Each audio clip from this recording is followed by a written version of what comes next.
The morning Cecil Bancroft's world came apart at the seams.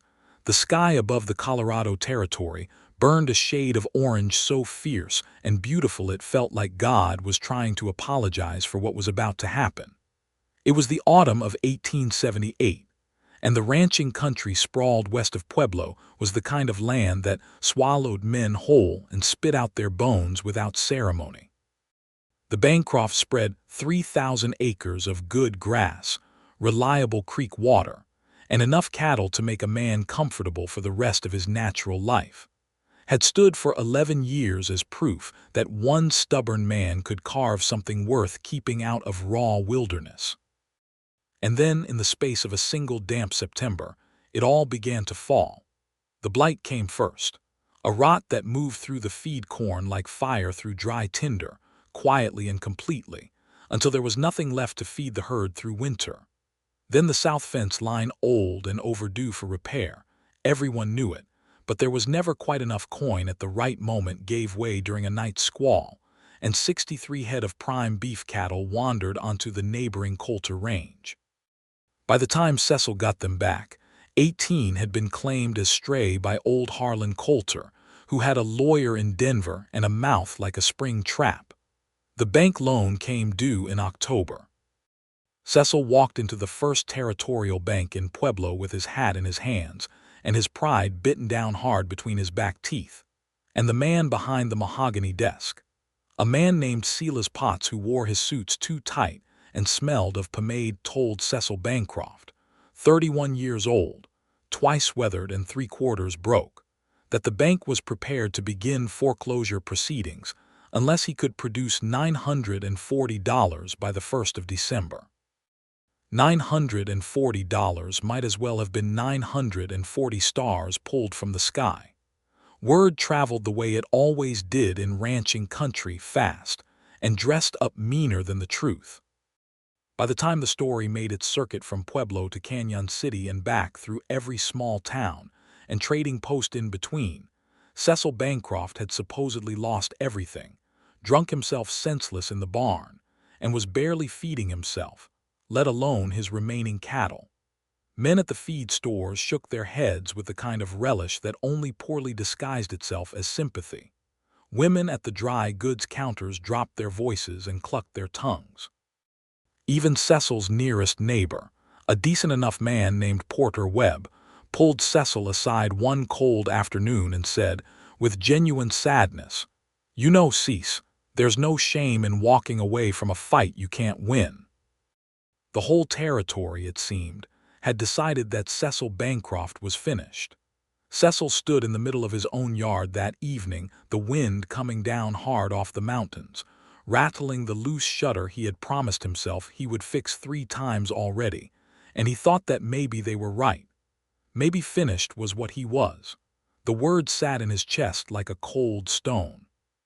He did not know that 60 miles north, in a town called Harwick's Crossing, a woman named Myrtle Yates was packing everything she owned into 2 carpet bags and preparing to do something the sensible people in her life had told her was pure foolishness. Myrtle Yates was 26 years old, and she had the kind of face that people remembered not because it was the most conventionally beautiful face they had ever seen, but because there was something in it that commanded attention, a steadiness in her dark eyes, a set to her jaw that communicated, quietly and without argument, that she had made up her mind about something and you would be wasting your breath trying to change it. She was the daughter of a schoolteacher and a woman who had run a small boarding house in Ohio, and she had come west 3 years ago with her then-husband, a man named Douglas Yates who had grand plans and a weakness for whiskey and poker that eventually proved impossible to reconcile with each other. Douglas Yates had walked out of Harwick's Crossing 18 months ago with the deed to their shared property, a small plot of land that had been bought in his name alone, a fact Myrtle had been too trusting and too inexperienced with legal matters to correct, and left behind only debts, a reputation, and Myrtle herself. Myrtle had spent 18 months working at the Harwick's Crossing telegraph office, sending and receiving messages that belonged to other people's lives while quietly, methodically, planning her own. She was not the kind of woman who sat still in the middle of a disaster. Her mother had run a boarding house through a panic and a flood and the death of a husband, and she had not closed her doors once. That spirit lived in Myrtle Yates like a pilot light that bad winds only made burn hotter. She had read the advertisement in the Pueblo Chieftain 3 weeks earlier. It was a small notice, modest to the point of being almost humble. Experienced ranch hand or working manager sought for Bancroft Ranch, south of Pueblo near Willow Creek. Must be willing to work hard conditions, honest pay when revenue recovers. Inquire Cecil Bancroft. What caught Myrtle's attention was that phrase, honest pay when revenue recovers. Not when the work is done, not upon satisfactory completion. When revenue recovers, which meant the man writing the advertisement knew full well his revenue hadn't recovered yet, and he was being straight about it. In a world full of men who would dress up desperation in confident language, that small honesty struck Myrtle as something worth noticing. She had written a letter. She had told Cecil Bancroft that she had 3 years of Western experience, that she had kept accounts for the telegraph office and understood ledger work, that she had spent a summer helping her neighbor in Harwick's Crossing with his sheep operation and understood the basics of livestock management, and that she was not afraid of hard work or hard circumstances. She did not tell him she was a woman, not because she intended to deceive him, but because she had found that leading with her gender tended to get her letters put directly in the waste bin before anyone read the rest of what she had to say. Cecil's reply had arrived 4 days later. It was exactly 12 words long. Can you be here by the 15th of November? Cecil Bancroft. She had wired back, yes. M. Yates. The 15th of November arrived on a Tuesday, cold and gray as pewter, with the first serious threat of snow hovering in the mountains to the west. Myrtle climbed down from the stage in Pueblo, collected her 2 carpet bags from the driver, and hired a ride south with a man named Dobbs who operated a supply wagon that made the circuit of ranches every 2 weeks. Dobbs was a talker, and within 15 minutes of leaving Pueblo, he had given Myrtle a comprehensive account of the sorry state of the Bancroft Ranch. "Shame about it," Dobbs said, slapping the reins against his mule's backside with the complacent rhythm of a man who has been delivering bad news as entertainment for years. "Bancroft's a good man, or was. Lost his nerve, I figure. Some men, they take a hit and they just fold up like a paper fan." He shook his head. "Whole territory knows it. He's finished." Myrtle looked out at the cold plains and said nothing. "You got business out that way?" Dobbs asked. "I do," she said. "What kind of business?" "The working kind," she said. Dobbs glanced at her sideways, at her 2 carpet bags, at the practical wool coat, and the pair of boots that had clearly seen serious ground. He seemed to file her under a category he hadn't encountered before and went back to his mule. The Bancroft Ranch appeared around a low ridge of cottonwoods, just as the afternoon light began to thin. Myrtle took it in with the careful eyes she'd trained on herself over the past 3 years, the eyes that looked past the obvious decay and asked what was still sound. The main house was a good size, well built in its time, with a covered porch and real glass windows, though one of the windows had a crack running across its lower pane held together with a strip of cloth. The barn was solid. The fence lines near the house were rough but functional. There was a kitchen garden to the east side, gone brown and dormant for the season, but laid out with the intelligence of someone who knew what they were doing. There were cattle in the near pasture, maybe 40 head from what she could see, thin but not desperate. And there was Cecil Bancroft, standing at the open barn door with a pitchfork in his hand, looking at her with an expression that moved through several phases in rapid succession: recognition that someone had arrived, confusion, and then something that settled uncomfortably between surprise and mortification. Dobbs pulled the wagon up and tipped his hat. "Got your worker here, Bancroft." He said it with a particular emphasis that suggested he was finding the situation entertaining. Cecil Bancroft set down his pitchfork slowly. He was a tall man, broad through the shoulders, with hair the color of old wood and a face that had been carved by years of outdoor work into something angular and weathered, and Myrtle noted with perfectly irrelevant observation, quite striking. He had gray eyes, genuinely gray, not blue-gray, but the actual color of winter cloud, and he was looking at Myrtle Yates with those eyes as though he was trying to solve a problem that kept changing shape. "M. Yates," he said. Not a question exactly. More like a man confirming something he'd half suspected. "Myrtle Yates," she said, climbing down from the wagon without waiting for assistance. "I know what you're going to say." "Do you?" he said. "You're going to say you were expecting a man, and you don't think a woman can do this work, and you appreciate me making the trip, but it's not going to be suitable." She picked up both her carpet bags. "And I'm going to tell you that you've got 2 months until your bank note comes due. Your corn crop failed. You lost 18 head to a land dispute. Your herd is thin. Your south fence needs substantial repair. And based on what I can see of your books, which I admit I cannot see yet but I'll wager are a disaster, you've got at most a 40% chance of saving this place if you keep doing what you've been doing." She looked at him levelly. "But I've already worked out 3 approaches that might get you to $940 before December 1st, and none of them require you to sell the land. So you can send me back to Pueblo on Mr. Dobbs' wagon, or you can show me where I'm sleeping."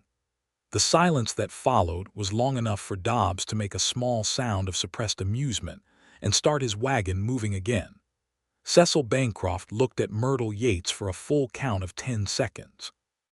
Then he picked up one of her carpet bags. "Guest rooms through the second door on the left," he said, and walked toward the house. Myrtle followed him, and the pilot light inside her burned a little brighter. The first week was not easy in any direction. Cecil was polite, but polite in the particular way of a man who has been brought low enough that his pride has gone brittle, and every gesture of competence from Myrtle seemed to chip at it. She asked to see his account books on the second morning, and he brought them out with the expression of a man submitting himself to an examination he was certain he would fail. She sat at the kitchen table with the ledgers spread before her, a cup of coffee going cold at her elbow, and worked through the numbers while Cecil stood near the window pretending to look out at the yard and actually watching her face for the verdict. "Your cattle operation is actually not your biggest problem right now," she said at last, without looking up. "It's not." He sounded genuinely surprised. "No, your biggest immediate problem is that you've been selling your beef to Henley's operation in Pueblo at a price that's 20% below what the Colorado Springs buyers are paying.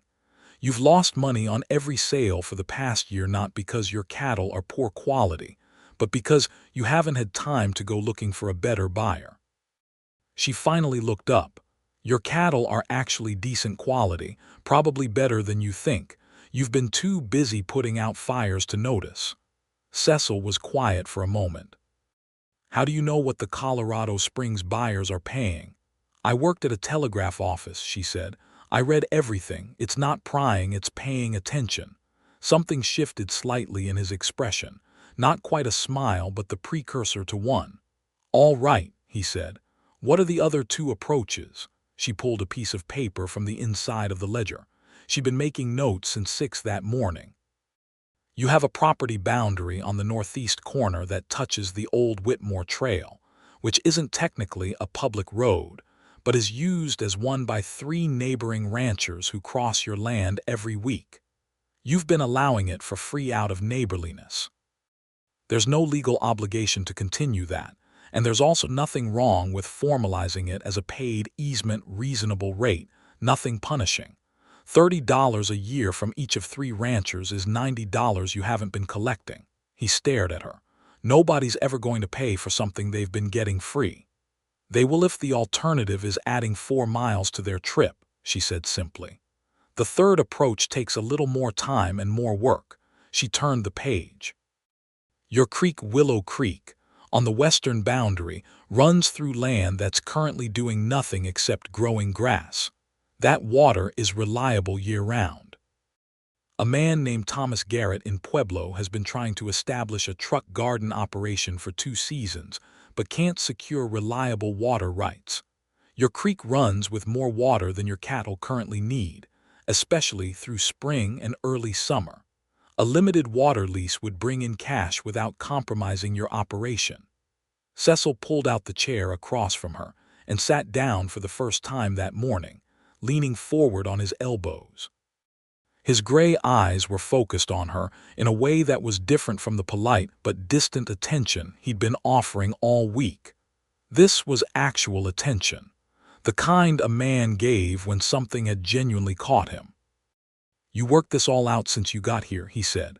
"Since I got here and from your advertisement," she said. "The advertisement told me the shape of the problem before I arrived. The numbers filled in the rest." "Where did you learn to think like this?" he asked. Myrtle considered the question.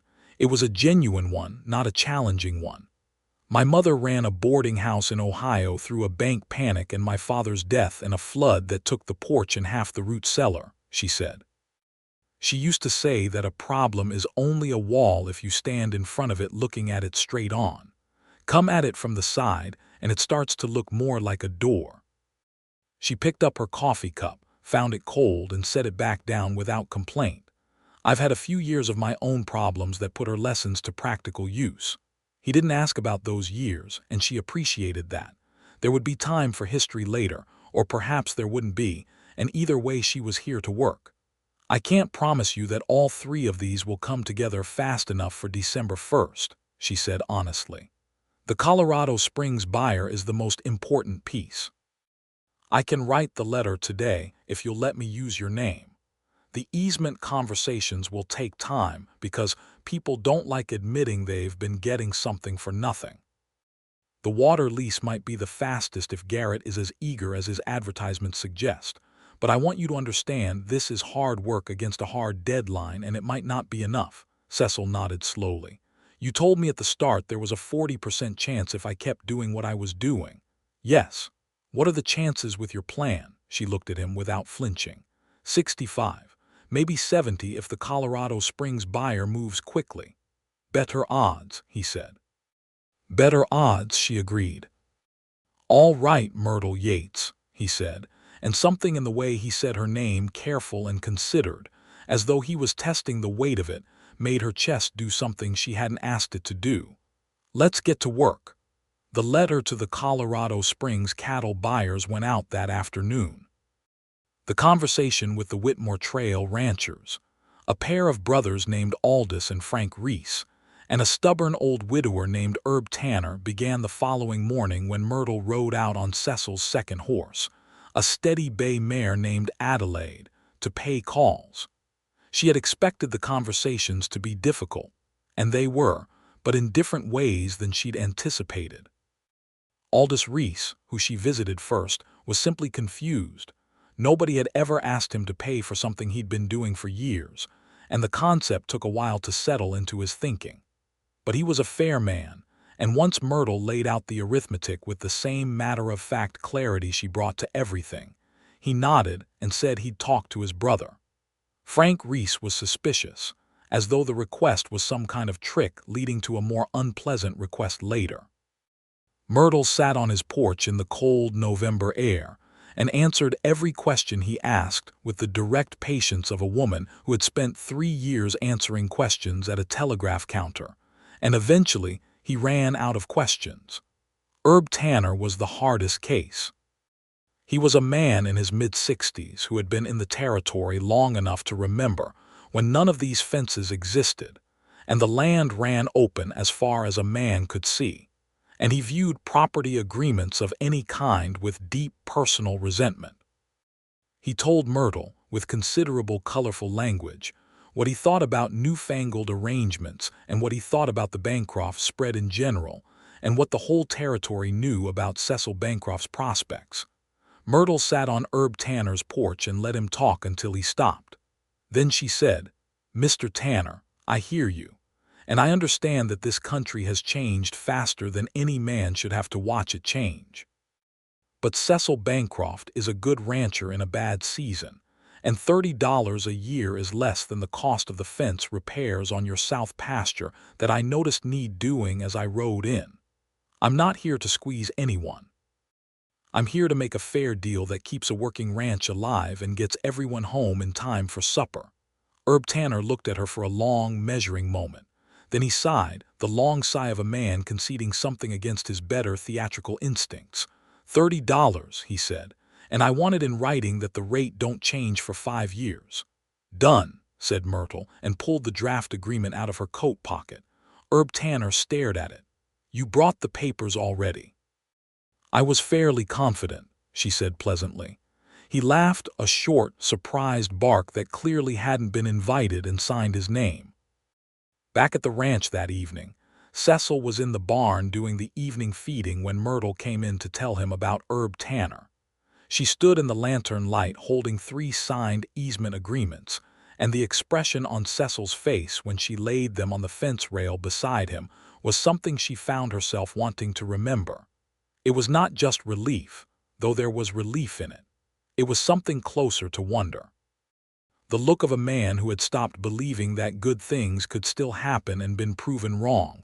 Tanner signed, Cecil said, picking up the paper as though he expected it to dissolve. "Tanner signed," she confirmed. "He wants a copy for his records." "I told him you'd have it to him before the week was out."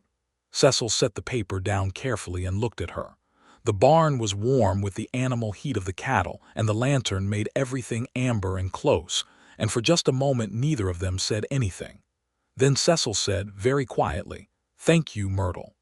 It was the first time he'd used only her given name, without the last attached, and she felt it differently than she'd expected to. "Don't thank me yet," she said, because it was the true and practical thing to say. "We haven't solved it, we've just made the math slightly less terrible." "Still," he said, "thank you." She went back to the house to write the follow-up letter to Thomas Garrett about the water lease. December approached the way it always did on the Colorado plains, without sentiment, and ahead of schedule. The temperature dropped hard in the last week of November, and Myrtle and Cecil found themselves working side by side from before sunrise to after dark, and not just on the financial aspects of the rescue. The south fence genuinely needed repair before the first serious storm, and it needed 3 people to do it properly.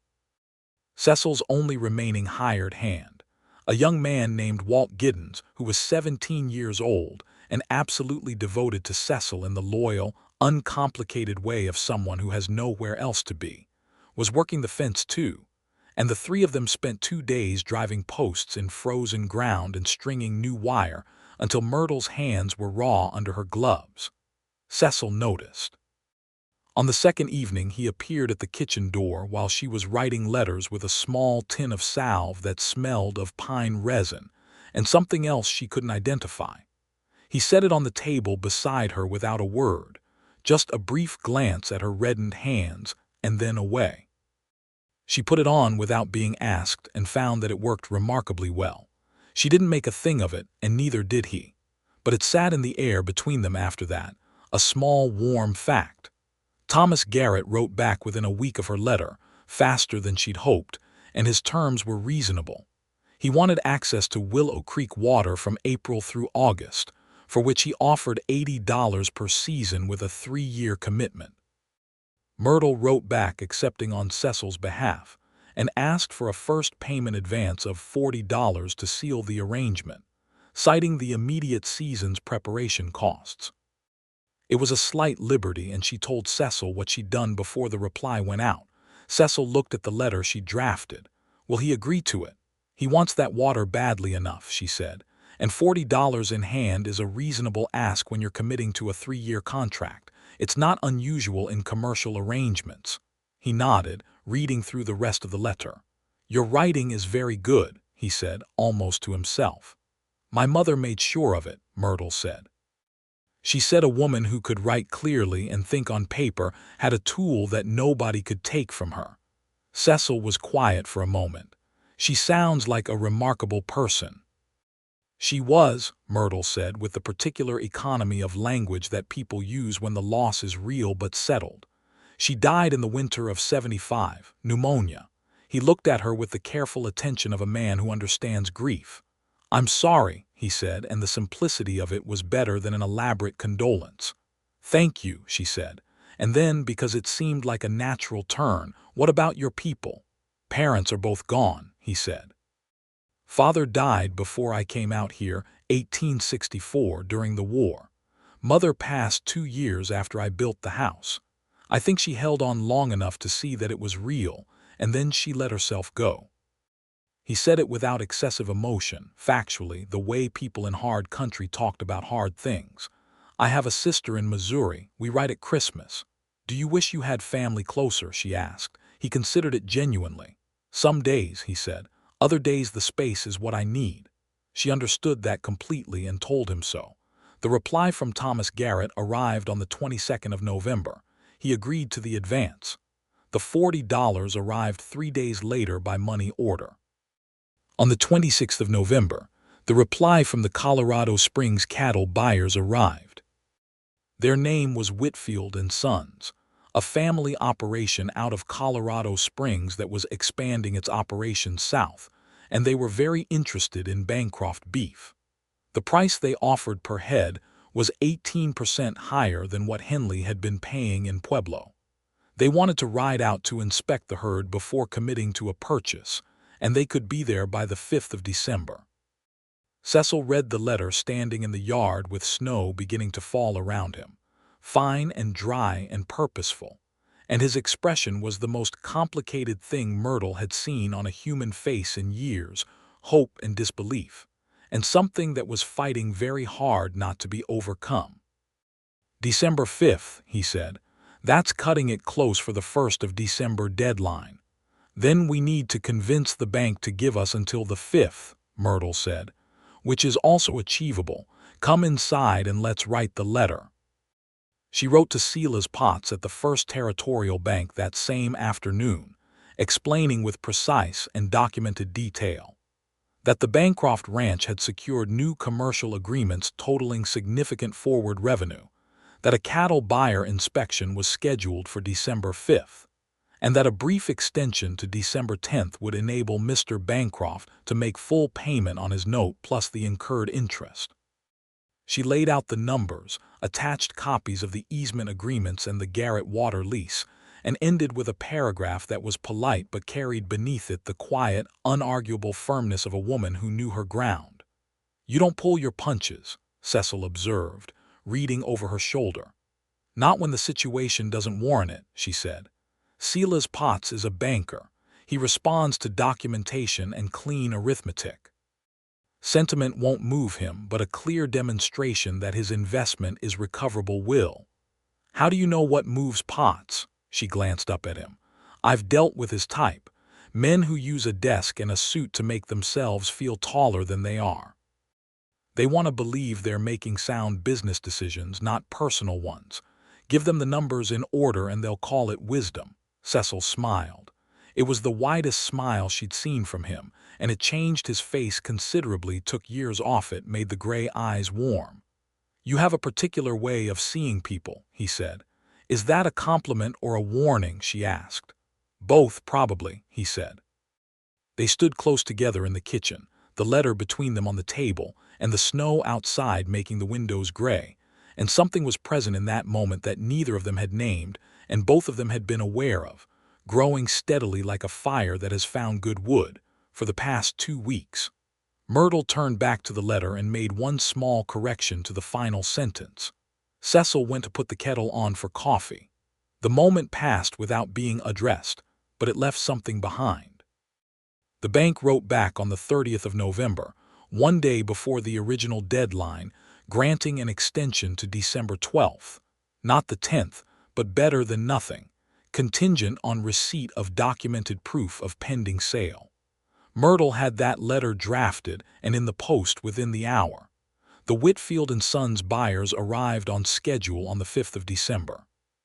There were 2 of them, a heavy-set, cheerful man named George Whitfield who appeared to be in his 50s, and his son Adam, who was perhaps 30, with a businessman's eyes and a rancher's hands. They rode out from Pueblo in a hired buggy and spent 3 hours walking Cecil's pastures and examining his cattle with the practiced eyes of men who had been buying and selling beef their entire lives. Myrtle stayed close throughout, not intrusively but strategically available to answer questions about the herd's history, the grazing patterns, the water situation.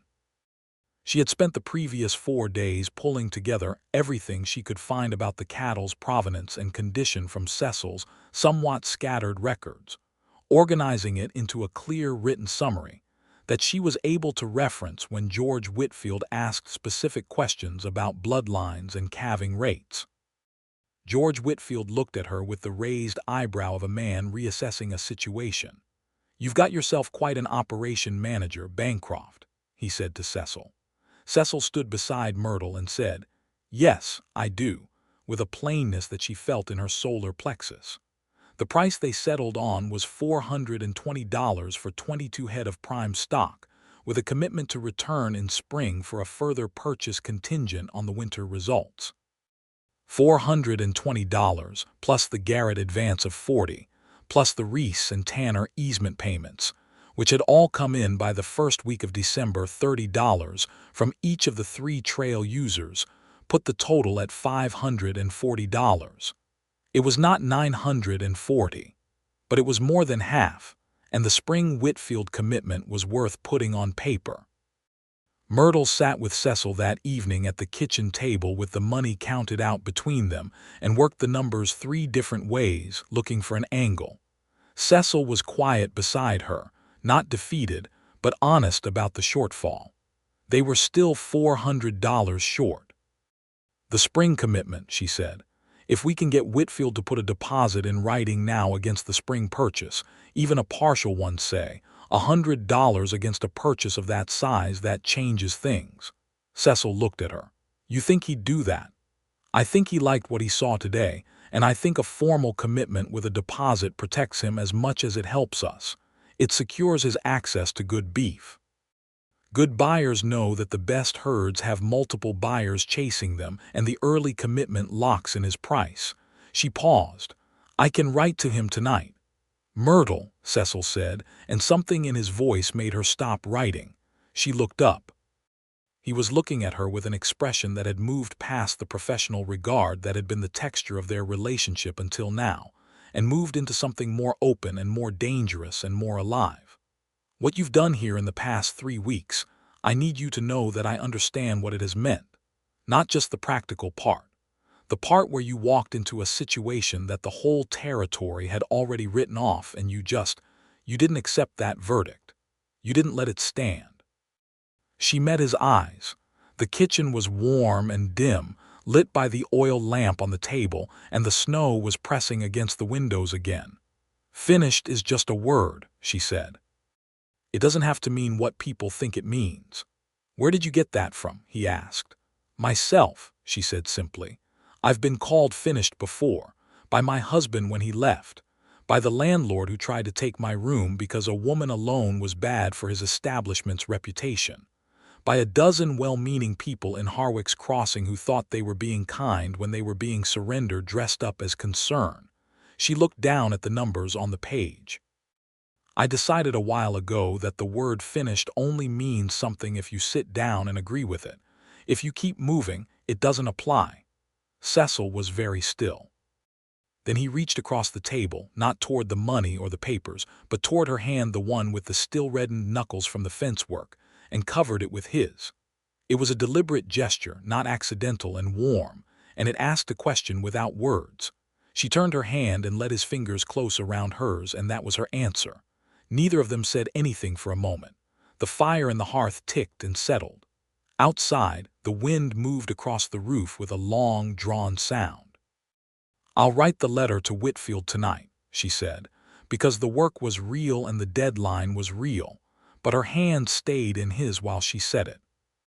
"I'll make more coffee," he said, and his thumb moved once across her knuckles, gentle as a question, before he got up. The letter to George Whitfield went out the next morning. Myrtle had written it with care, framing the deposit request as a straightforward business arrangement, noting the quality of the stock and the mutual benefit of a secured spring purchase. She had kept it professional and specific, and when she read it over she thought it was probably the best business letter she had ever composed. It took 4 days to get a reply. 4 days during which Myrtle and Cecil worked the ranch, repaired the remaining fence sections, managed the winter feeding schedule, and navigated the new and strange and real thing that had happened between them in the kitchen, navigating it with a kind of careful mutual respect, neither rushing it nor pretending it wasn't there. There was more sitting near each other in the evenings, more conversation that strayed from the practical into the personal.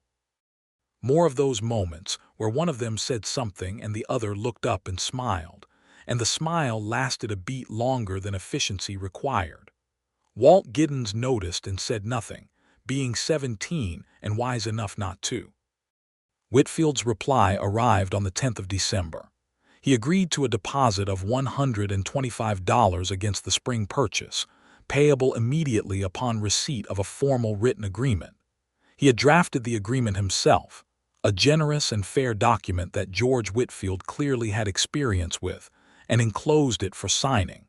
When Cecil came back from the post with the letter, he stood in the kitchen doorway and read it in silence. Myrtle watched his face from the table where she was working. She saw the moment it landed, the way his shoulders changed, the way something in his whole frame shifted from braced to released. 125, he said. Plus what we have, she said quickly, doing the addition in her head. That's $665, still short. By 275, she confirmed. She had been turning this over for days. Cecil, your sister in Missouri, you said you write at Christmas. He looked at her. She doesn't have that kind of money. Do you know that, or is that an assumption? He was quiet. Because in your ledger from 3 years ago there's a reference to a loan you made her when she was starting her household. $75. If she's in a position to repay any part of that, I never expected that back, he said. I know. But if she knew the situation, she might want to offer it. He was silent for a longer moment. Myrtle could see him working against his pride in the way she'd come to recognize over the past weeks, the way he tightened slightly around the jaw and the eyes and then deliberately let it go. I'll write to her, he said. There's also one more thing, Myrtle said, and pulled out a paper she'd been working on the night before. Porter Webb, your neighbor. He told you there was no shame in walking away. He said it kindly, which means he respects you. He also runs a large operation and has, in the last 2 years, expanded into the area where your water easement would be valuable. I think. I'm not asking Webb for money, Cecil said flatly. Not money. A cattle co-op arrangement, she said. A formal agreement to combine your herds for the Colorado Springs market, which gives both of you better negotiating power on price and splits the cost of the drive. It's not charity. It's business. And it might generate enough additional revenue from the spring sale to put you comfortably clear of the bank note and give you operating capital for next year. Cecil stared at her. You've been thinking about next year. She met his gaze. I've been thinking about making sure there is a next year. The look on his face at that statement was one she would not forget for the rest of her life. It was the look of a man realizing that someone had decided without negotiation that his future was worth fighting for, not as a project, not as a problem to be solved and then departed, but as a place worth staying in. He crossed the kitchen in 3 steps and took both her hands and looked at her face in the way a man looks when he has something to say and the words are not quite adequate to the size of what he is feeling. Myrtle, he said. Cecil, she said back, and there was something in the way she said his name with the same weight he had given hers that made him draw a long breath. I know the circumstances of how you came here, he said carefully.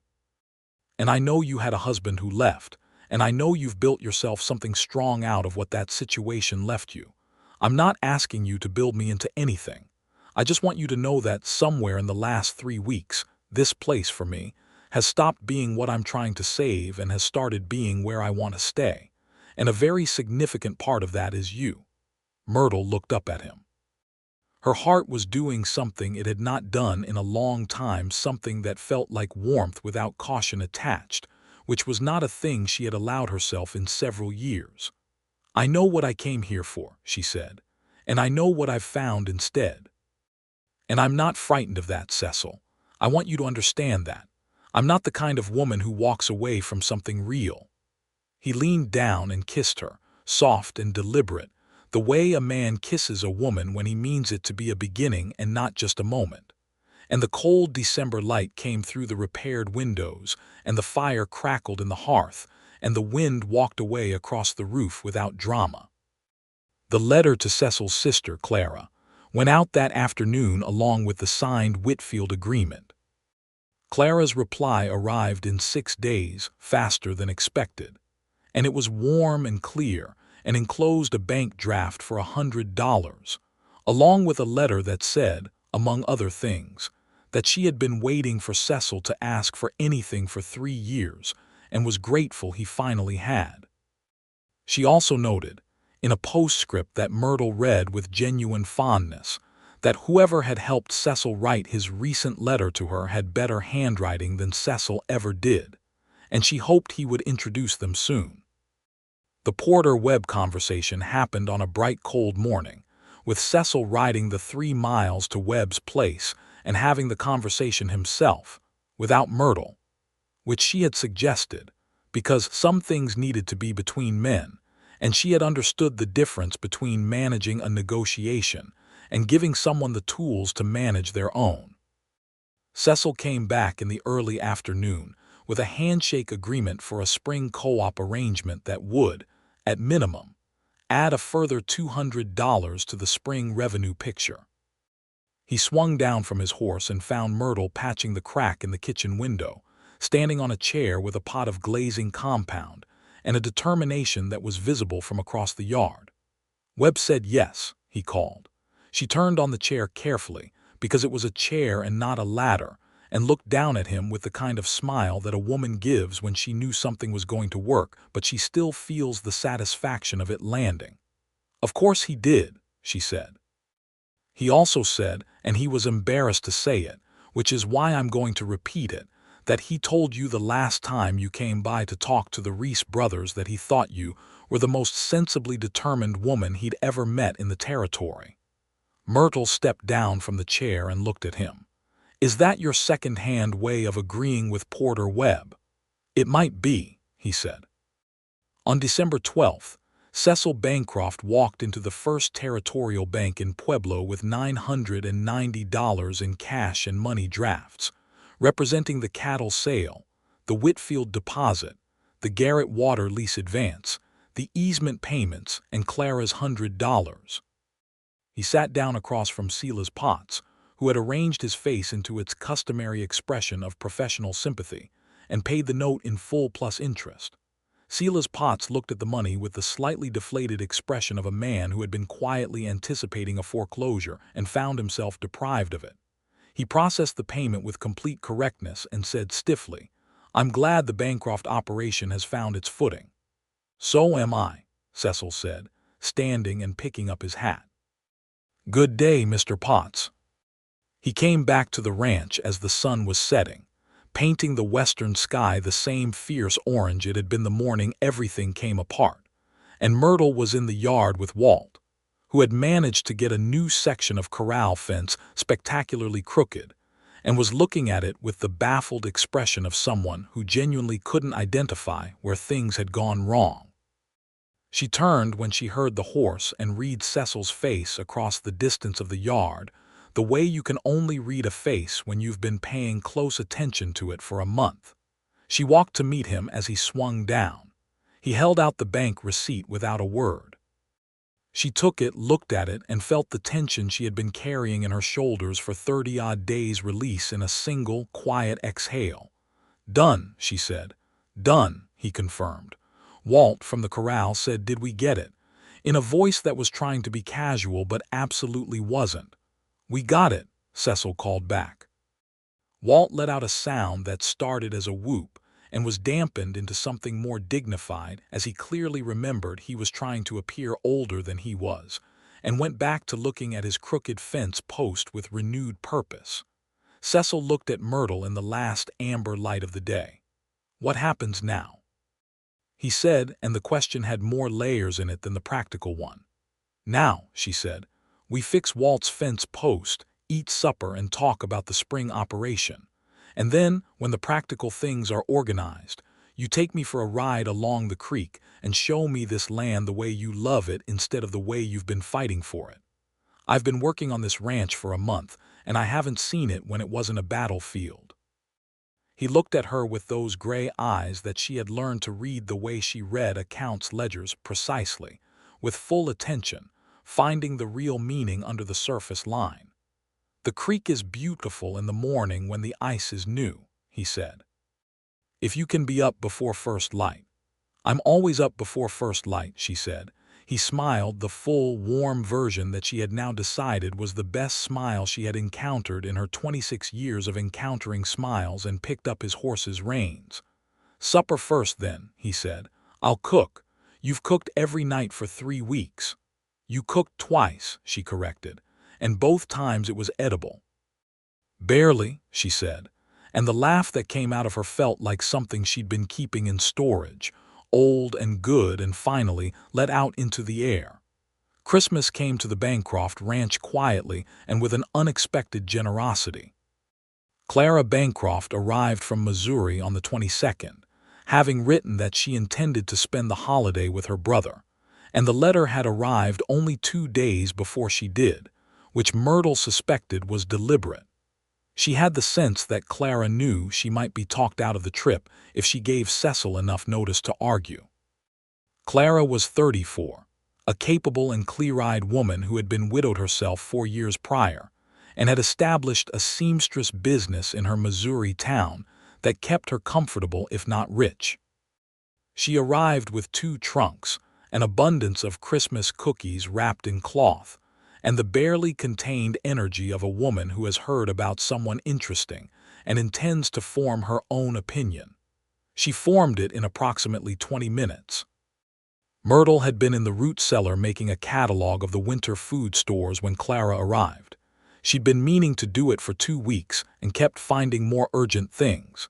And she came out of the cellar hatch in the side of the house with her hair loosened from its pins and her hands dusty, to find a woman who was unmistakably Cecil's sister standing in the yard looking at her with a frank and appraising expression. "You must be M. Yates," Clara said. "Myrtle," she confirmed, trying unobtrusively to address her hair. "And you're Clara. Cecil said you were coming, but not quite this soon."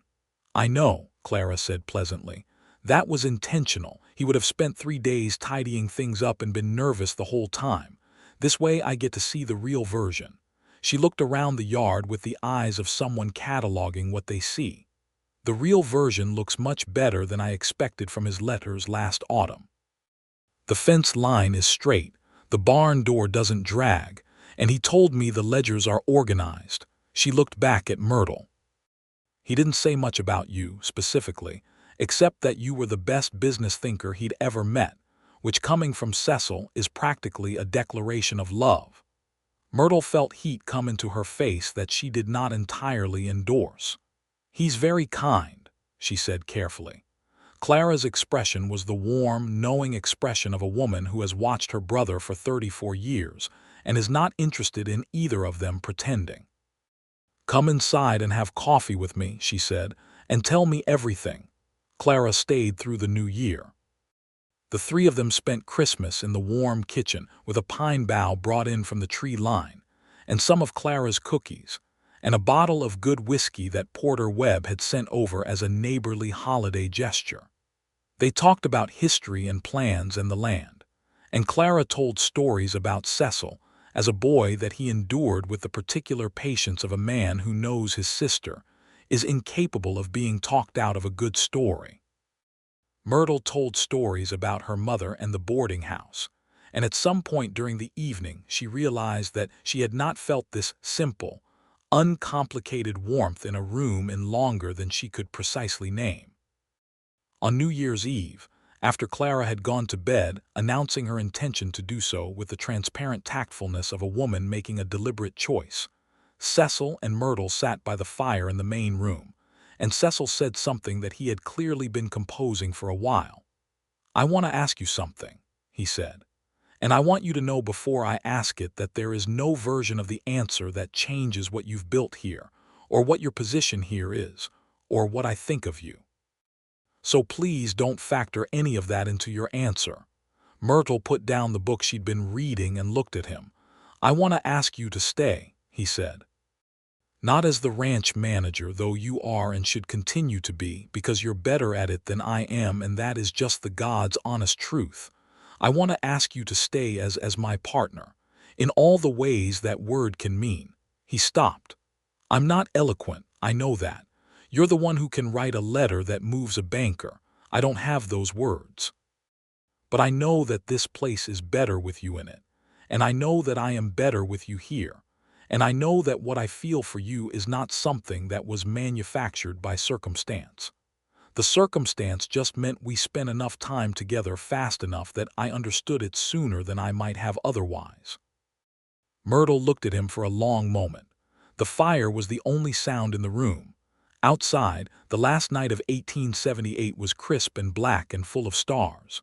"Cecil," she said, "I came here to save a ranch, and I found something I didn't know I was still looking for." She paused, making sure the words were right. "I've been careful with myself for the past 3 years in ways that were necessary but also, I think, have started to cost me more than they're protecting me. I don't want to be careful anymore. Not about this." She met his eyes. "Yes, I'll stay." He moved from his chair to hers in a single motion, and kissed her with the genuine warmth of a man who has waited as long as his patience allowed, and is no longer interested in waiting. She put her hands against his chest, and felt his heart beat beneath her palms, and decided that this was, without question, one of the finest moments of her 26 years. From the direction of Clara's room there came, after a suitable pause, the sound of someone rolling over in bed with entirely too much contentment for coincidence, and Myrtle buried her smile in Cecil's shoulder. They were married in February of 1879, on a day when the snow lay clean and white across the whole territory, and the sky above was the brilliant hard blue that Colorado produced in winter as though making up for the cold. The ceremony was performed by the justice of the peace in Pueblo, a decent man named Harper who had a way of making the legal words sound like they actually meant something, and was attended by Clara, who cried with the forthright emotion of someone who considers tears a perfectly reasonable response to good news, and Walt Giddens, who wore his only good shirt with the collar buttoned wrong and fixed it himself when he thought no one was looking, and Porter Webb and his wife Harriet, who arrived with a wedding cake that Harriet had clearly been planning for some time, and Herb Tanner, who came without being asked and sat in the back and nodded solemnly throughout in the way of a man who approves but would rather not make a production of it. Myrtle wore a dress she and Clara had made together in the 2 weeks preceding the wedding, a practical but beautiful garment in deep blue wool that Clara said was exactly the right color for someone with Myrtle's coloring, and Myrtle had chosen because it would also serve well as a good church dress for years afterward. Cecil wore his best coat and a string tie, and looked at Myrtle when she walked in with the expression of a man seeing clearly something he had been half afraid would turn out to be less solid than he imagined, and finding it more solid than he dared hope. When they exchanged their words, Myrtle's voice was even and warm, the way her voice was when she meant everything she was saying. Cecil's voice had a slight roughness in it that she recognized as the texture of genuine feeling held in careful check, and she thought it was the most honest sound she'd ever heard from anyone. Afterward, at the small celebration at the ranch with everyone crowded around the kitchen table and Harriet Webb's cake being consumed with great appreciation, Herb Tanner cornered Myrtle near the window and said, in the gruff tone of a man making a confession under protest, "I said some things about this ranch being finished when I thought nobody was listening that weren't kind and weren't right. I'm saying now they were wrong." Myrtle put her hand briefly on his weathered forearm. "They were the reasonable assessment at the time," she said. "Finished just turned out to be a word, not a fact." Herb Tanner made a sound that was not quite a laugh and not quite a grunt, occupied a comfortable territory between both, and went back to the cake. Spring came with the energy and willfulness it always brought to the Colorado territory, assertive and unpredictable, alternating warm days that smelled of new grass with late cold snaps that sent everyone back to their coats. The Whitfield and Sons buyers came back in April, as George Whitfield had promised, and this time they brought a larger order. The co-op arrangement with Porter Webb, formalized over a handshake and later a written agreement that Myrtle had drafted, meant that the combined Bancroft-Webb herd going to Colorado Springs represented a genuinely compelling volume, and the price Whitfield offered was better than either of them had gotten from their previous arrangements. Cecil stood in the upper pasture, watching the Whitfield riders work through the herd, and Myrtle stood beside him with her hand in his, and the grass was coming up green and the sky was enormous, and she could feel through the contact of his hand how different the weight he carried was from the weight he'd carried in November. It was not lighter exactly, the land always had weight, that was its nature, and a man who worked it honestly never pretended otherwise. But it was the weight of something he was holding with confidence rather than desperation, the weight of a man who has found his ground. "You know what Dobbs said to me when he drove me out here the first time," she said. "What?" "He said the whole territory knew you were finished." Cecil glanced at her sidelong. "And what did you say?" "Nothing," she said. "But I thought that the territory was looking at one bad season and calling it a verdict. That's not how I look at things." He raised her hand and pressed his mouth to her knuckles, the same knuckles that had been red and raw from fence work when he brought the salve to the table without being asked, and were now simply her hands, his wife's hands, familiar and dear. "How do you look at things?" he asked. "I look at what's sound," she said. "And what's sound in a thing, in a ranch, in a person, doesn't disappear because there's a bad season on top of it. You have to look under the bad season, past it." "You looked under my bad season," he said. "I looked at you," she corrected. "The bad season was just weather." He put his arm around her shoulders, and she leaned into the warmth of him, and they watched their cattle moving in the spring light, and the whole broad landscape of the Colorado Territory stretched out around them without apology for its past opinions. The first full year of their marriage was busy in the way that good years on a working ranch are busy, full of labor and decision, and small victories and occasional setbacks that proved manageable because they were faced by two people together rather than one person alone. Thomas Garrett's truck garden operation flourished along Willow Creek, and his effusive letters thanking them for the water arrangement were a regular small pleasure. The Reese brothers proved to be, once the awkwardness of the new easement arrangement had passed, genuinely good neighbors. Aldous in particular became a regular presence at the ranch, often stopping by to exchange information about market prices and weather conditions in the particular way that ranching neighbors in the territory communicated the practical intelligence that kept everyone functional. Walt Giddens, who had been 17 when all of this began, turned 18 in the spring and was given a small raise and the formal title of head ranch hand, which he received with a gravity that made it clear he had been waiting for both for some time. He was good with the horses, better than Cecil, and Myrtle had taken to consulting him seriously on matters relating to the stock, which he responded to by expanding his knowledge in all the ways available to a young man who has been told his opinion is worth asking for. Clara came back for 2 weeks in September and declared the house looked like a home now, which Myrtle took as a genuine compliment since Clara had been in a house or two and knew the difference.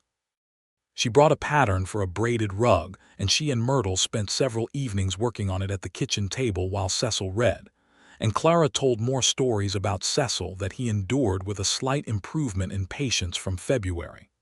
Before she left, she took Myrtle's hands in hers and said, quietly and with the directness that seemed to be a family characteristic, "You are the best thing that happened to my brother, and I mean that as a statement about both of you equally.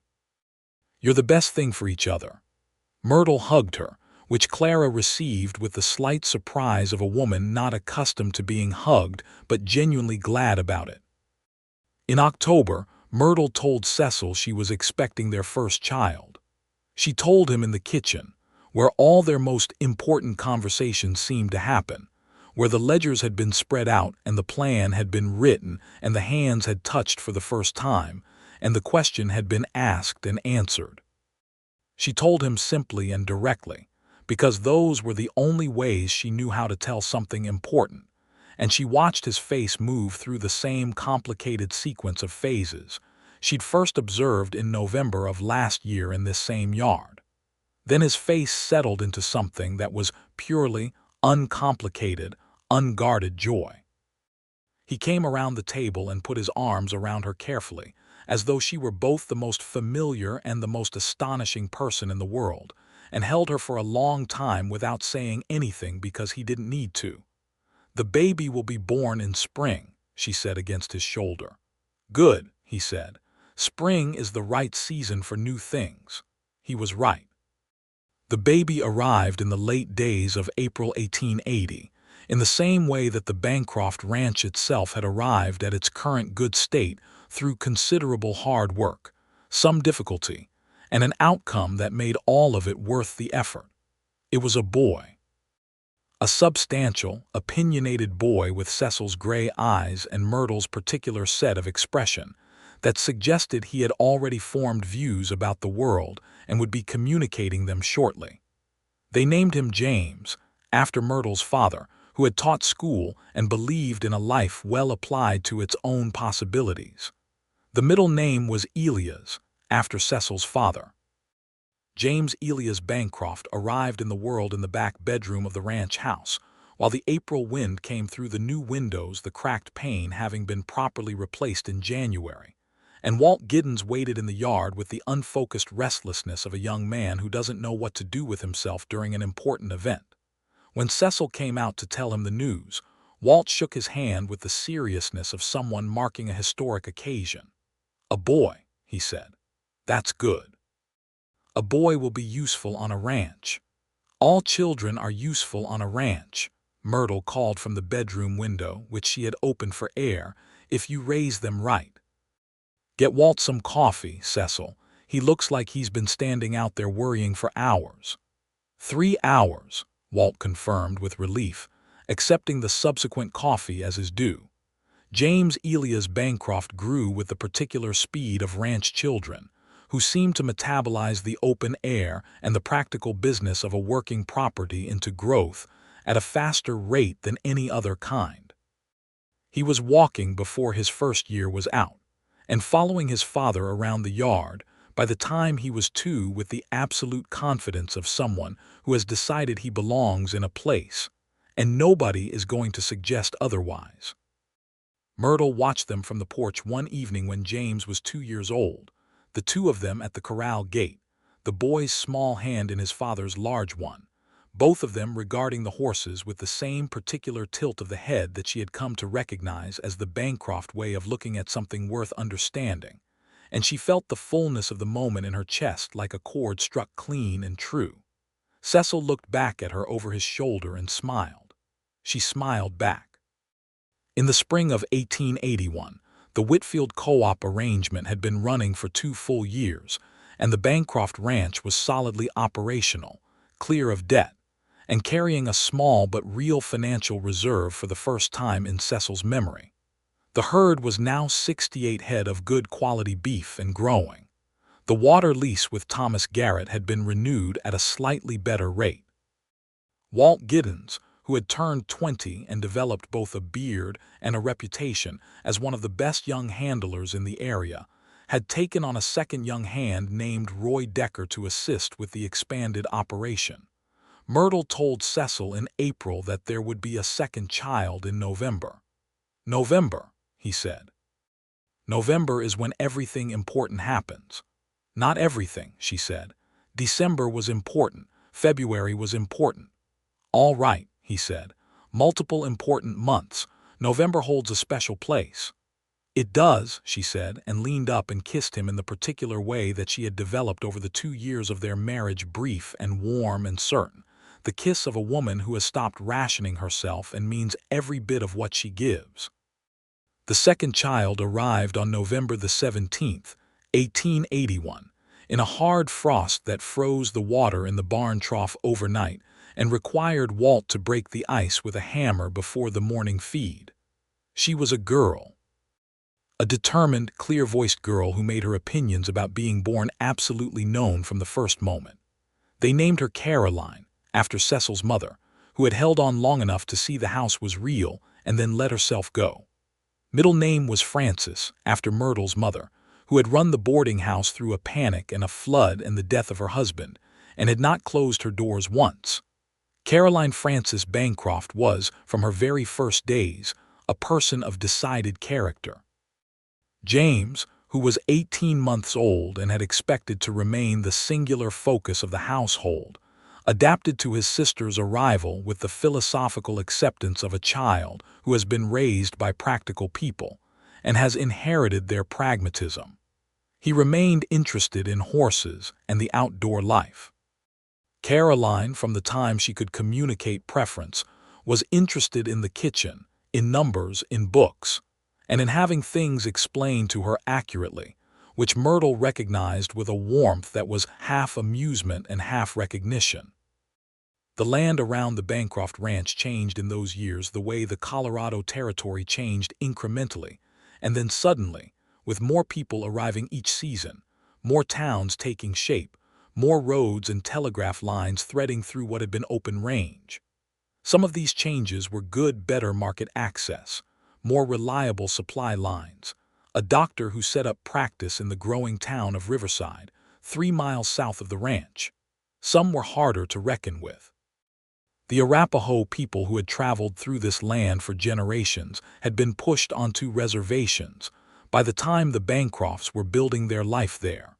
And the injustice of that displacement sat in the landscape like a scar that the new settlers and the new prosperity could not and should not simply paper over. Myrtle, who had thought carefully about the nature of land and ownership from her own experience with a husband, who had held a deed to something she had built equally, understood better than most what it meant to have the legal apparatus of property used against you. She talked about it with Cecil on the evenings when the subject presented itself, when they rode along the western boundary where the old Arapaho trails still showed in the grass despite everything that had been done to displace the people who had made them. And he listened, because he was a man who could listen and thought about it, because he was a man who could think. They were not in a position to undo what had been done to this land before they came to it, but they could reckon with it honestly, and they could do the work on their portion of the earth in a way that acknowledged its history rather than erasing it. These were small reckonings in the face of a large wrong, and Myrtle knew it, but she also believed that small, honest reckonings were better than no reckonings at all. The spring of 1883 brought a development that none of them had anticipated. Thomas Garrett, their water lease partner along Willow Creek, wrote to inform them that he was expanding his truck garden operation into a full commercial farm and wished to purchase the small parcel of Bancroft land adjacent to the creek directly, rather than continue leasing water access. He named a price that was fair by any reasonable measure. Myrtle and Cecil talked it over for 3 evenings. It was not a simple question. The land was theirs, legitimately, and they had put work into it. But the creek parcel was not land they were actively using for cattle, and Garrett had been a trustworthy and appreciative partner, and the purchase price would fund an expansion of the herd into the northeast pasture, which had good grass and better winter shelter, in a way that would compound their operation's value over the following decade.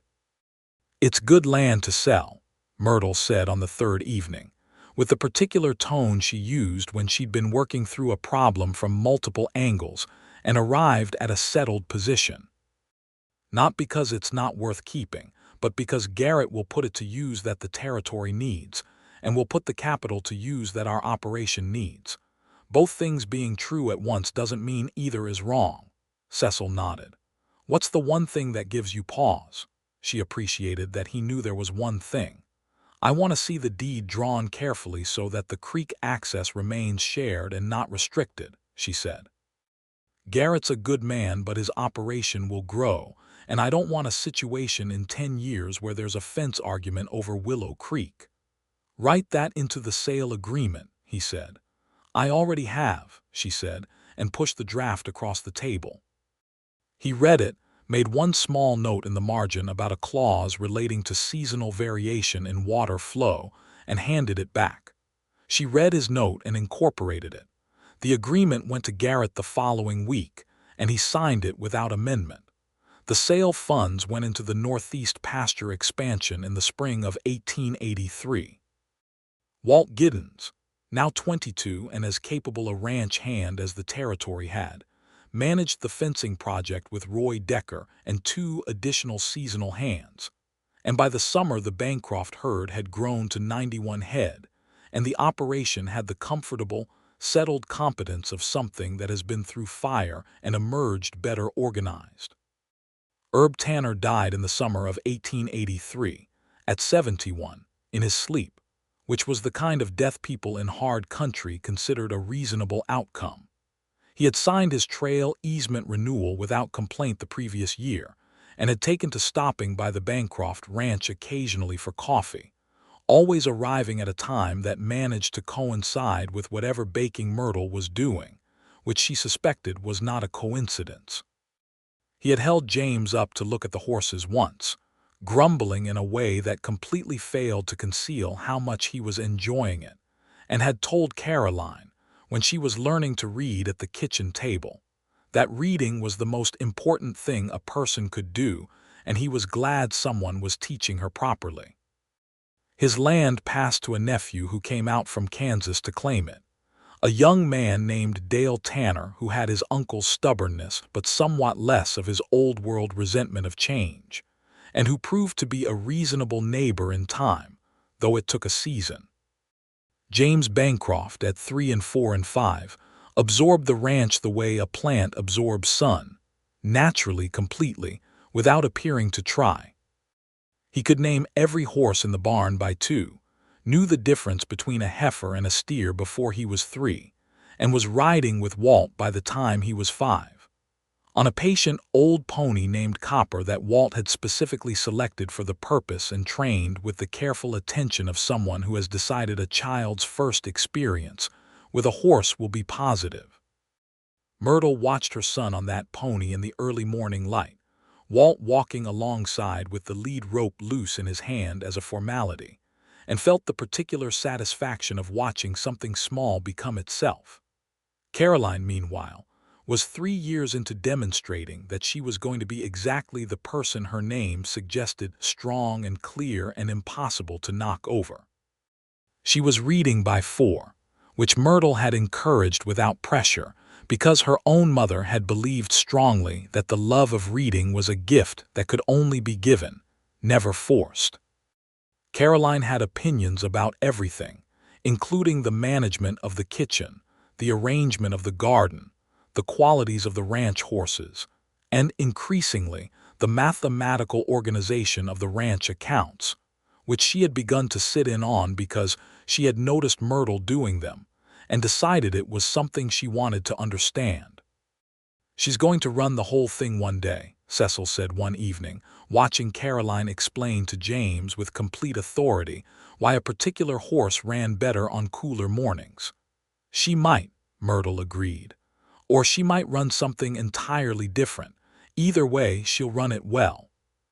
Cecil put his arm around her, and they stood in the kitchen doorway watching their children in the evening light of the yard, and the autumn of 1884 lay around the ranch in warm, golden abundance, the grass cured to a fine straw color, the herd fat from the summer grazing, the account books balanced, and showing a real profit for the second straight year, the house sound and warm with the small additions and repairs of 5 years of care. Myrtle thought about the 15th of November, 6 years ago. The stage ride from Harwick's Crossing, Dobbs and his mule and his comprehensive obituary for a ranch that was still very much alive, the cold yard, the man with the pitchfork looking at her with his complicated gray eyes. She thought about what she'd said to him on that first night at the kitchen table over old coffee. Finished is just a word. She had said it because it was true, But she had also said it because she had needed to believe it herself, had needed to put the principle out loud and hear it take up space in a real room, because she was 26 years old and coming to a broken ranch in a hard territory with 2 carpet bags and 3 ideas, and she had needed to believe in the words before she could make them real. They were real now. Everything she had told herself they could be was real, and more besides, more than she had allowed herself to want in those careful years between Douglas walking out and Myrtle walking into this place that had become, without her quite marking the precise moment, home. She turned her face into Cecil's shoulder. He held her closer. "What are you thinking about?" he asked. "November," she said. He was quiet for a moment. "Me too," he said. "Pretty much always." They stood there until the children came in from the yard, and the supper needed making, and the evening moved forward in its ordinary, extraordinary way. The 3rd child came in the spring of 1886, and the pregnancy was harder than the first 2, which Myrtle navigated with the characteristic equanimity of a woman who has learned the difference between worry that changes outcomes and worry that does not. Dr. Haynes in Riverside, the doctor who had set up his practice some years before, came out to the ranch twice in the final months, which was a luxury that the territorial economy had made possible, and which Myrtle accepted without excessive guilt because she had worked hard enough that she had earned it. The baby arrived in May, a second boy, squalling and indignant and visibly healthy, and they named him Thomas, for Thomas Garrett of the water lease, who had been their first piece of financial luck and was also a genuinely good man with the middle name William, for Cecil's grandfather, of whom Cecil spoke with the particular warmth people reserved for the people who taught them what honest work looked like. Thomas William Bancroft arrived into a household that received him with universal enthusiasm. James, who was 6 and had been waiting with the serious patience of a child who has been told something important is coming, inspected his new brother with the air of a professional, declared him smaller than a calf but probably fine, and went back to his own serious business.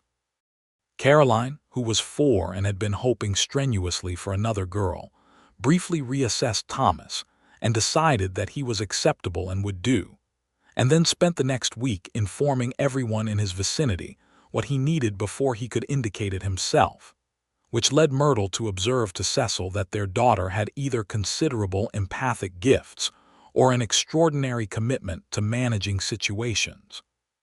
"Both," Cecil said. "Both," she agreed. The land around the Bancroft Ranch continued to change. By 1886, the territory was thick with new settlers, new fences, new roads. The open range that old men like Herb Tanner had mourned was largely gone, replaced by a different kind of country, more organized, more litigated, more connected to the markets and the railroads and the growing cities. Some of this Cecil navigated with the experience of a man who had survived the worst the land could deliver and come through knowing his own ground. Some of it Myrtle navigated with the intelligence and directness she brought to everything. Together, they were better at it than either would have been alone. The Whitfield and Sons relationship had evolved over 7 years into something that was more like a genuine partnership than a buyer-seller arrangement. George Whitfield had retired in 1884 and passed the operation to his son Adam, who had developed a high regard for the Bancroft operation over the years, both for the quality of the beef and for the businesslike reliability of the people behind it. Adam Whitfield's visits to the ranch were annual events that James had started looking forward to, for reasons related primarily to the stories Adam told about the cattle drives to Kansas City and beyond, which James received with the wide attention of a boy who was building a picture of the larger world in which his family's work existed. Walt Giddens married in 1885, a young woman named Bate from the town of Riverside, who had the good practical sense to recognize immediately what the Bancroft Ranch was and what Walt's place in it meant, and who arrived as a quiet force of her own competence and warmth.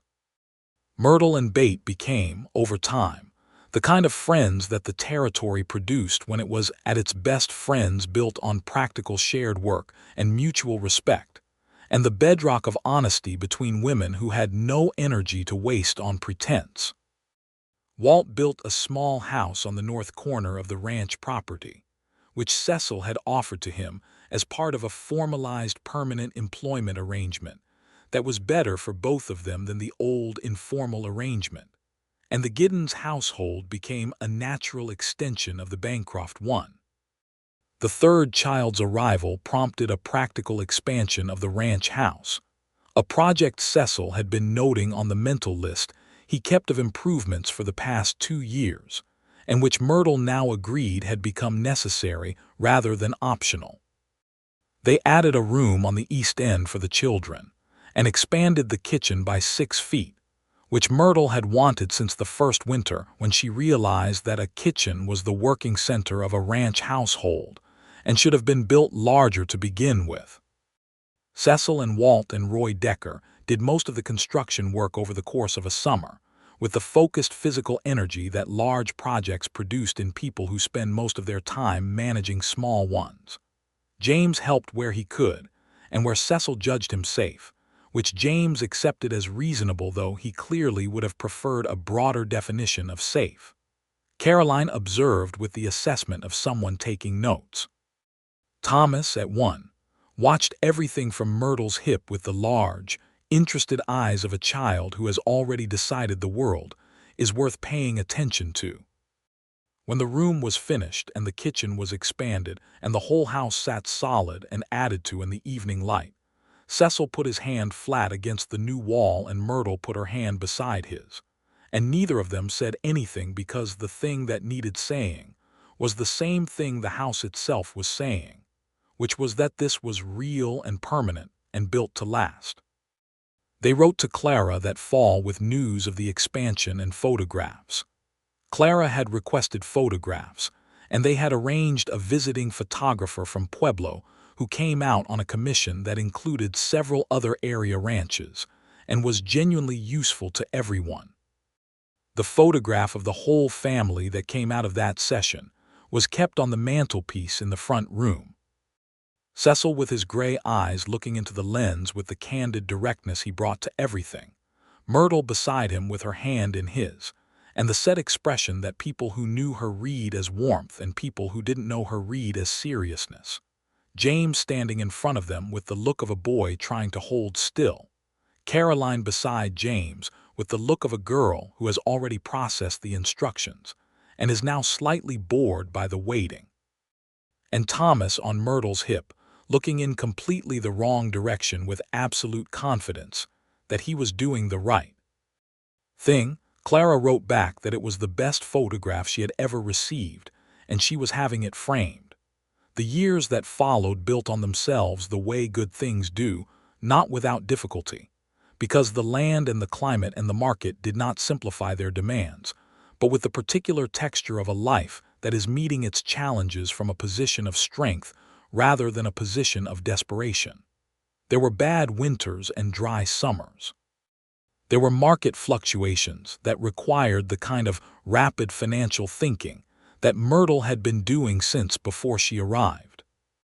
There was a fence dispute with Dale Tanner in 1887 that required a surveyor and 6 weeks of tense negotiation before it was resolved in the Bancroft's favor, and which Myrtle managed with the same direct and documented approach she brought to every problem, presenting the survey evidence with a clarity that made the resolution feel inevitable to everyone involved. There was also the constant, remarkable, ordinary business of being alive together in a place they loved, the mornings along Willow Creek when the ice was new and the light came sideways across the water, the evenings at the kitchen table when the children were doing their lessons and the fire was going, and the whole house was full of the quiet noise of people living their actual lives.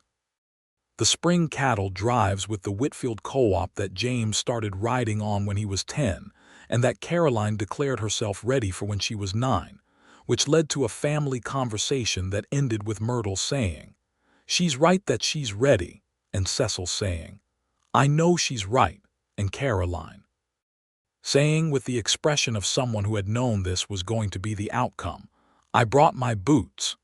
In the summer of 1889, Colorado was admitted to statehood, had been, in fact, since 1876, but the full weight of what it meant to be part of a state rather than a territory was still settling through the communities and the land arrangements and the legal frameworks. Cecil and Myrtle Bancroft went to a community gathering in Riverside to mark the occasion, a gathering that brought together families from across the area, ranchers and shopkeepers and farmers, and the people who ran the supply operations and the telegraph offices and the small schools that had appeared along with the towns. Myrtle stood in that gathering and felt the breadth of it, the extraordinary human fact of all these people making their lives in this place that had been, not so many years ago, a territory that the civilized world was still deciding whether to take seriously. She thought about the conversation she'd had in the Harwick's Crossing telegraph office, reading other people's messages about the world while planning her own departure from the safe, impossible life she'd been living there. She thought about what she'd been reaching for when she answered Cecil's advertisement, not just the job, not just the survival, but the sense that she had something genuine to put to use in the world, and the sense that the world had somewhere in it that was worth the putting. She had found both. She had found them at the same time, in the same place, in the same person. Cecil found her across the gathered crowd, the way he always found her, with the particular unerring attention of a man who has been paying close attention to one person for 11 years and knows exactly where they are in any room. He came to stand beside her, handed her the glass of lemonade he'd been carrying, and looked out at the crowd with her. "The whole territory thought I was finished," he said, in a quiet and musing way, not with bitterness, not with anything as small as bitterness, but with the honest retrospective pleasure of a man who knows how much distance he has covered. "I heard," she said. "You didn't listen." "No," she said. "I never did see the point of listening to conclusions that hadn't been earned." He took her hand. She leaned into him with the comfort of a woman who has been leaning into the same person for 11 years and still finds it the most natural thing in the world. Around them, the celebration continued, and the children were somewhere in the crowd being children, and the land that rolled out in every direction from Riverside was Colorado state land now, belonging to the people who worked it and fought for it and stayed when they might have gone. And Myrtle Yates Bancroft thought about the word finished for the last time, and found it exactly as empty as she'd always believed it to be. Empty as a word with no one behind it, no weight at all. The Bancroft Ranch entered the next decade in the full strength of what it had become. A working cattle operation of 112 head, a water lease arrangement that had expanded to include a second small farmer named Patterson, who had come to them through Garrett's recommendation, a co-op arrangement with both Porter Webb and 2 newer neighboring operations that gave them collective market power they wouldn't have had alone, and a household that was as full and functioning and genuinely happy as the people in it had any right to expect.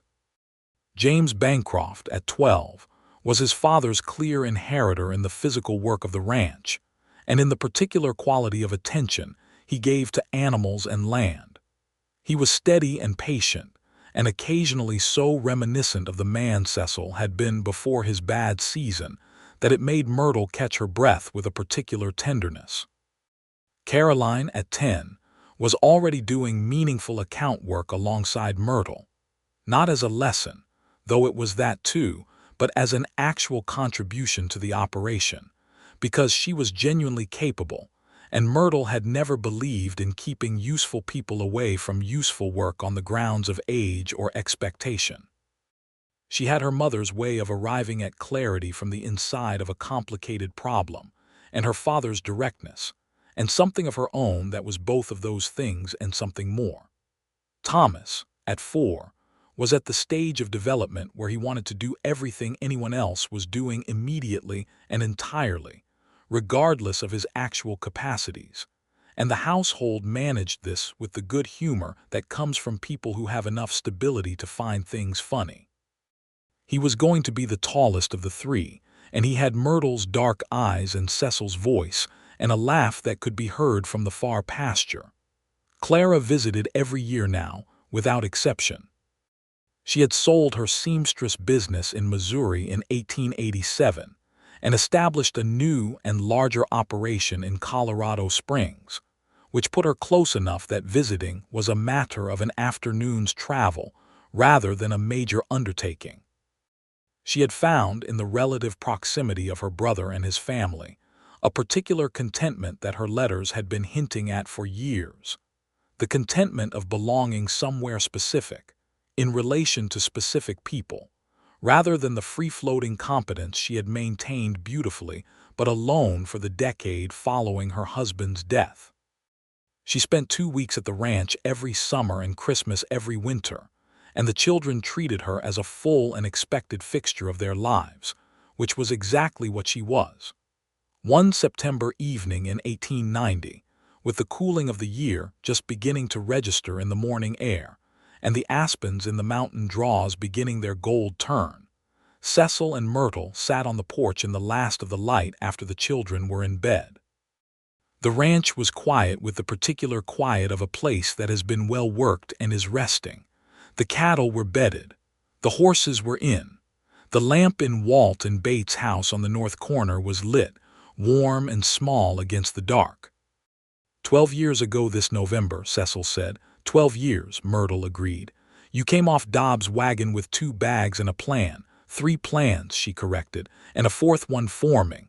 He smiled at the sky, which was going deep blue and extraordinary above them. The whole territory said I was finished. The whole territory was wrong, she said. They often are. You weren't wrong, he said. Not about a single thing. She turned to look at him. His face was the most familiar landscape in her world, the angular weathered face that had looked at her with confusion, and then surprise, and then professional regard, and then something so much better, building through that November into December, into February, into all the years after, each one settling more deeply into the thing she recognized in the barn lantern light as love and had been right about. She knew every shift in his expression. She knew what the particular set of his eyes meant right now, in this evening light, on this porch they had sat on together for 12 years. It meant he was as full and as at peace and as grateful as a person could be. You know what I have never once regretted, she said. Tell me. Answering that advertisement, she said. Not once, not a single morning. He reached over and took her hand the way he had taken it across the kitchen table 11 years ago, deliberate and certain and meaning everything. Neither have I, he said, from the moment I picked up your carpet bag. You almost didn't let me stay, she reminded him. I almost didn't have the sense to let you stay, he corrected. There's a difference. She laughed, the free, unrationed laugh that she had given herself permission to have on the evening she paid the bank debt and the weight came off.